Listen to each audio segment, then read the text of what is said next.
Hello friends, a great welcome to my channel. I am Poonam Dua. Today with me you are going to cover the short story written by Graham Greene, The Basement Room, an important topic for JSSC CGL English Literature Part 2 exam. आप सभी playlist के बारे में जानते ही हैं। Poetry, short story, play, novel, ऐसे इन सब की प्लेलिस्ट है और बहुत ही जल्दी फोनेटिक्स और history of English language in सब के वीडियोस भी आपको मिल जाएंगे बिफोर योर एग्जाम्स। अच्छे से प्रिपेयर करिए, अपने अच्छे अच्छे कमेंट्स वीडियोस में देते रहिए। That will encourage me to create more videos for you. The Basement Room, a short story by Graham Greene, and it was adapted as a film too. The Fallen Idol. That was the name of the movie. The story Basement Room was included in 21 Stories, a collection of stories published in 1954 by Graham Greene. तो इस collection का part है और movie भी बन चुकी है same story पर। ये स्टोरी हमें 7 साल के एक बच्चे के कुछ ट्रॉमेटिक एक्सपीरियंसेस को बताती है, उनके चाइल्डहुड के, जो कि उनकी पूरी लाइफ को कहीं ना कहीं फिर इन्फ्लुएंस करते हैं। Basement room focuses on an innocent child and is filtered through a psychoanalytical perspective. 7-year-old master Philip Lens, ये नाम है बच्चे का, नाम याद रखना है, लास्ट नेम भी याद रखना है। उनके पेरेंट्स किसी हॉलीडे ट्रिप पर गए हैं and he finds himself left alone under the care of the family butler and housekeeper. और उनकी जो पहले नर्स थी वो भी जॉब छोड़कर चली गई है और नई नर्स ने अभी तक ज्वाइन नहीं किया है। तो ये बच्चा है फिलिप, जिसकी देखभाल की जा रही है बाय मिस्टर एंड मिसेस बेन्स। मिस्टर बेन्स काफ़ी एक्सपीरियंस ओल्ड फेलो हैं और अराउंड 60 ईयर्स की एज के हैं और काफ़ी साल उन्होंने अफ्रीका में भी काम किया है। इंटेंशनली और unintentionally he starts treating Philip like an elderly man. उनका एक सीक्रेट फिलिप को पता चल जाता है और उसके बाद फिलिप को वो अपने एक ऐसे फ्रेंड की तरह ट्रीट करने लगते हैं जिसको अपने सारे सीक्रेट्स, अपनी सारी बातें बताते हैं, सब कुछ शेयर करते हैं। ऑल दो फिलिप 7 साल का छोटा सा बच्चा है, उसको बहुत कुछ समझ में तो नहीं आता और यही एक्सपीरियंसेस कि why an adult is sharing so many things with me which I do not even understand, वो उनकी फ्यूचर अडल्ट लाइफ को मोल्ड करते हैं। कहीं ना कहीं उनकी अडल्ट लाइफ को भी इन्फ्लुएंस करता है ये सारा incident. So, despite a lot of difference in their age, both actually like each other. But Mrs बेन्स को इन दोनों में से कोई भी लाइक नहीं करता। तो Mrs Baines kind of a negative shaded character दिखाई गई है, ऑल्दो नॉट दैट नेगेटिव, थोड़ी स्ट्रिक्ट हैं और फिलिप को मास्टर फिलिप बुलाती हैं instead of just Philip. That means कि फ्रेंडली नहीं है उनके साथ। Mrs Baines was not in favour of Philip's too much freedom और हमेशा स्कोल्ड करती हैं, हमेशा स्ट्रिक्ट रहती हैं और कहीं भी आने जाने की परमिशन इजीली नहीं देती हैं। फिलिप एक दिन परमिशन मांगते हैं कि मुझे बाहर खेलने जाना है, स्ट्रीट में जाना है। First she rejects but then she allows. Philip insists on Mr Baines to accompany him. Philip Mr Baines को भी कहते हैं चलो मेरे साथ बाहर जाने की परमिशन मिल गई है, but he says sorry I have to go to meet with my niece. मुझे अपनी नीज से मिलने के लिए जाना है तो मैं नहीं आ सकता तुम्हारे साथ। तो अब फिलिप आ जाते हैं बाहर घूमने के लिए and when he is wandering in the street he catches sight of Mr Baines sitting with a young girl.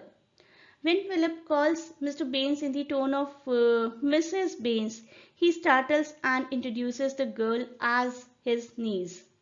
तो उस लड़की को मिलवाते हैं और फिलिप को कहते हैं कि ये मेरी नीज है और रिक्वेस्ट करते हैं कि प्लीज इसके बारे में मिसेस बेन्स को बिल्कुल भी मत बताना।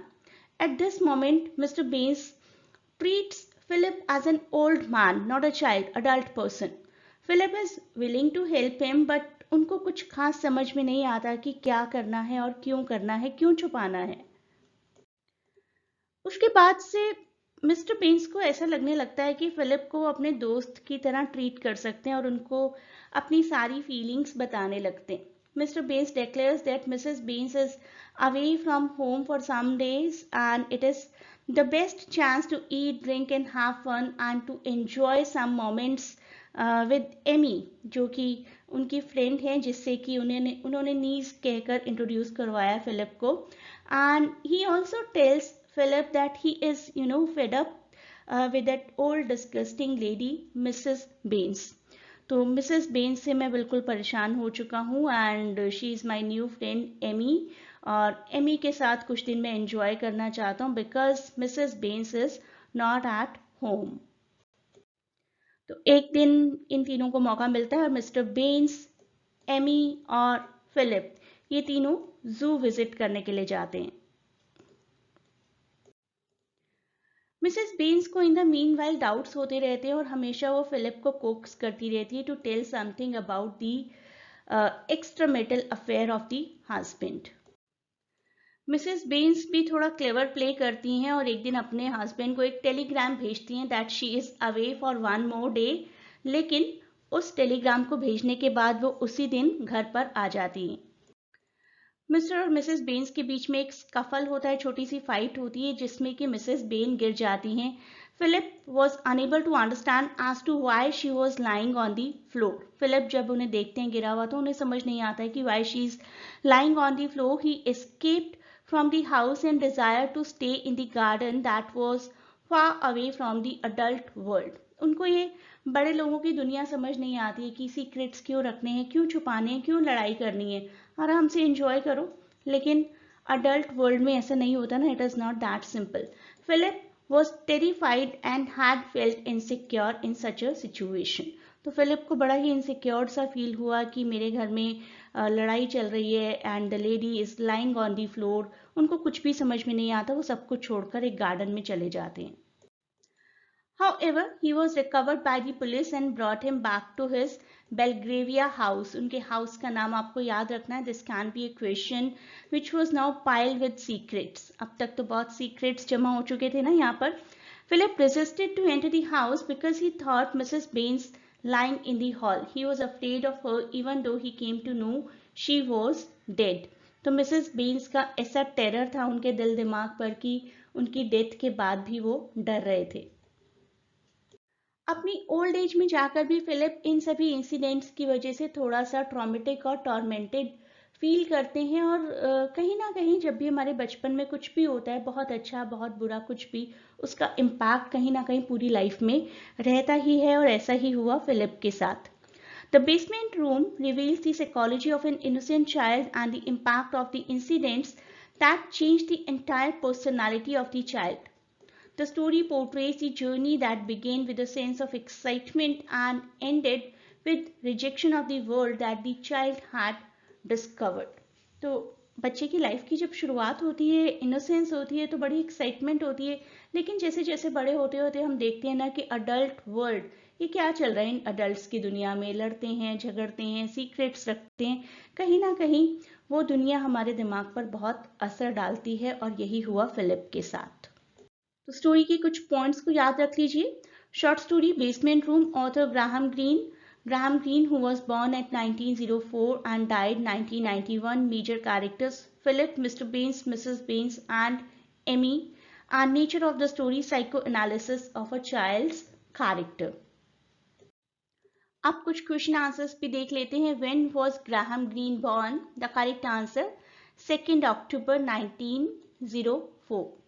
लाल बहादुर शास्त्री और महात्मा गांधी की birth date and Graham Greene की birth date, this is similar, 2 October. What is the name of Mr. Baines' mistress? The correct answer is option A, Emmy.